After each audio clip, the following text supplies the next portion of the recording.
ई आकाशवाणी रांची है। अब रौरे मन राकेश कुमार मिश्रा से नागपुरी में हफ्तावार समाचार सुनू। राज्य में पहला चरण कर चुनाव ले नामांकन प्रक्रिया काल से शुरू भेजा है।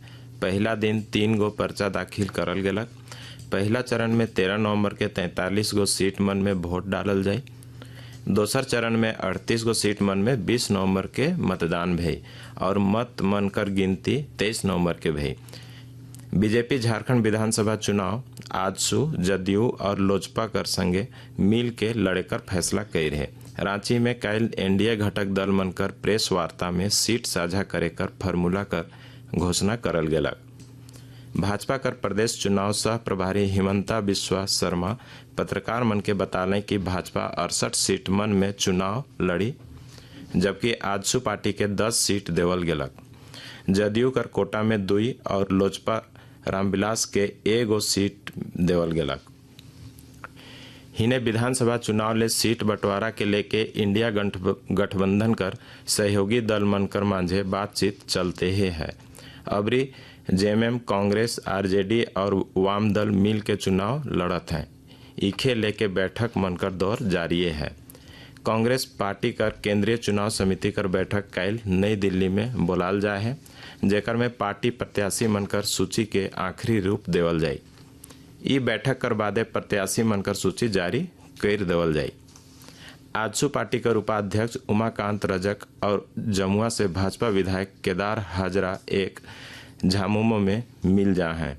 झामुमो कर कार्यकारी अध्यक्ष हेमंत सोरेन दुयो नेता मन के पार्टी कर सदस्यता दिवालें। पुलिस मुख्यालय झारखंड में विधानसभा चुनाव शांति से और सुरक्षित माहौल में कराए ले केंद्र सरकार से अर्धसैनिक बल मन कर 590 टुकड़ी मन मांग है। केंद्र सरकार चुनाव कर घोषणा होते है सुरक्षा बल कर 100 टुकड़ी तुरते झारखंड के दे है। राज्य में आदर्श आचार संहिता लागू भेवल बादे कल तक 1.25 करोड़ रुपया कर अवैध सामान और नकदी जब्त करल गेलक।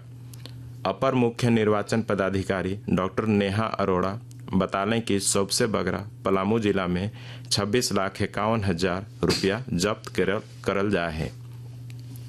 सर्वोच्च न्यायालय चुनाव कर मांझे राजनीतिक दल मन बट से मुफ्त सौगात मन कर वादा करे कर चलन कर खिलाफ दाखिल याचिका में सुनवाई करे बेरा केंद्र और निर्वाचन आयोग के नोटिस जारी कर जवाब मांगे है। केंद्र सरकार वर्ष 2025-26 ले रबी फसल मन कर न्यूनतम समर्थन मूल्य के बढ़ाए है।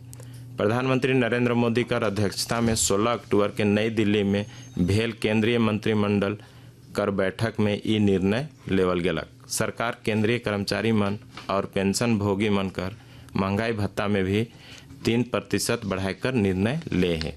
केंद्र सरकार ट्रेन मन में एडवांस रिजर्वेशन कर समय सीमा के 120 दिन से घटाए के 60 दिन करे कर फैसला कर है।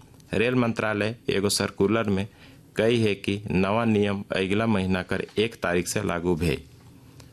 ऐसे ई बरिस 31 अक्टूबर तक करल गेल सोभे बुकिंग जस कर तस रही।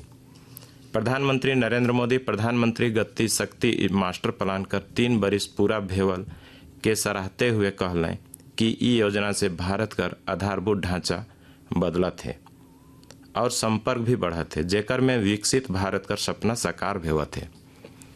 सुप्रीम कोर्ट झारखंड हाईकोर्ट कर उ आदेश में रोक लगाए दे है, जेकर में धनबाद में अवैध कोयला खनन और इकर में पुलिस इन्वॉल्वमेंट कर सीबीआई जांच कर आदेश देवल जाए रहे। शीर्ष अदालत सीबीआई और ईडी के ई मामला में अपन पक्ष राखे ले कही है। मामला कर अगला सुनवाई 10 दिसंबर के भई। दिल्ली हाईकोर्ट झारखंड कर पहिल मुख्यमंत्री मधु कोड़ा बट से दायर उ याचिका के खारिज कर दे है, जेकर में उ कोयला घोटाला मामला में उनके निचली अदालत से दोषी ठहराल जाल कर फैसला के रद्द करे कर मांग कर रहे हैं। हाईकोर्ट कर ई फैसला कर चलते हुए विधानसभा चुनाव नहीं लड़ सकेना। झारखंड हाईकोर्ट रामगढ़ कर पहिल विधायक ममता देवी के 2 मामला मन में मिलल सजा में रोक लगाए दे है। अदालत करी फैसला कर बादे वो झारखंड विधानसभा चुनाव लड़ सकेना। झारखंड हाईकोर्ट देवघर में क्यू कॉम्प्लेक्स फेज 2 कर निर्माण कार्य शुरू नई भेवल से राज्य सरकार के फटकार लगा है। गोड्डा सांसद निशिकांत दुबे बट से दाखिल अवमानना याचिका में 16 अक्टूबर के सुनवाई करे बेरा कोर्ट ई मामला में राज्य सरकार के 2023 में पारित आदेश का अनुपालन करे का निर्देश दे है। इकर संगे है आकाशवाणी रांची से नागपुरी में हफ्तावार समाचार सिरालक।